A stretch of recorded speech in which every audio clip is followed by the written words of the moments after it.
Marie-Madeleine, la voix cachée de la sagesse intérieure. Dans les évangiles canoniques, Marie-Madeleine apparaît comme une femme guérie par Jésus, présente au pied de la croix et première témoin de la résurrection. Mais dans les textes gnostiques, longtemps cachés puis redécouverts, notamment l'évangile de Marie, retrouvé en 1896, elle prend une toute autre dimension, celle d'une initiée, d'une enseignante spirituelle.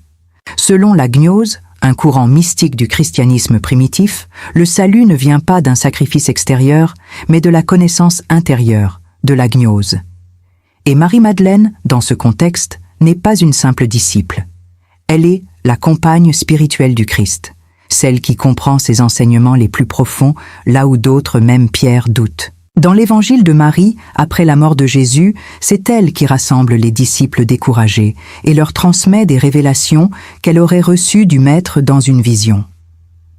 Elle parle d'un chemin de l'âme qui, après la mort, traverse différents plans jusqu'à la lumière, libérée de la peur, du désir et de l'oubli.